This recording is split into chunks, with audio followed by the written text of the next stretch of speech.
In December, I was in Maui, and I went to W.S. Merwin's palm forest, and got to see it and then say goodbye. And for a long time, I've been trying to write a poem kind of for Merwin because he's an important poet to me. And then finally, after I actually went to this amazing place, I was able to finish the poem when I was there. So this is a poem for Merwin. It's called Poem for Merwin. And it's about being there and him and everything. So thank you again for listening, and thanks especially to Blas and Sarah for amazing readings. Poem for Merwin.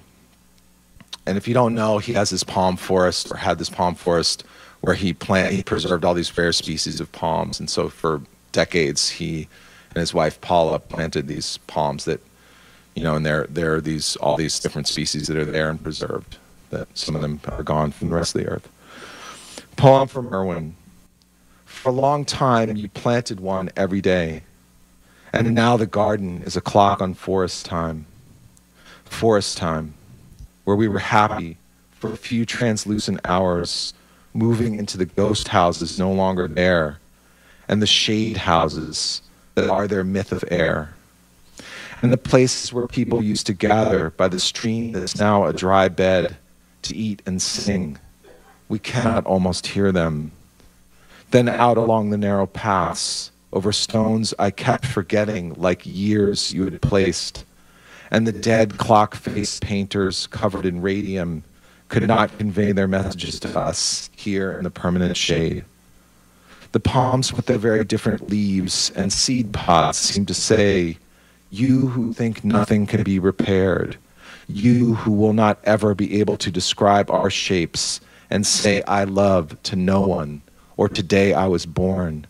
You burned astronomers, look at our wet leaves. Maybe you were not even born for knowing your own planets. You were not born for knowing, but saying. A piece of wood burned next to the little jade statue means no matter how many times we leave, we will keep returning. It means no matter how many times we go out where they sell executions, we will come back here, where the black gravestone is a window in love with the beloved.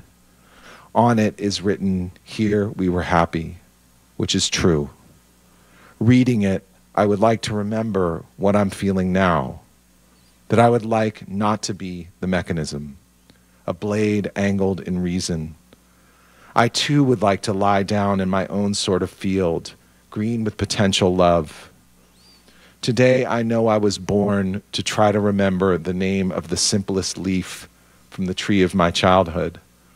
I have always known that God all along, and that we were each born, the shadow of reality upon us. So be not easily angry. Pick up the small rose book with its disappearing house on the cover. Enter its doorway. Get lost for a while. Forget we were born to carry our names, until it is our turn with nothing to say, except maybe we were born to love and move further on.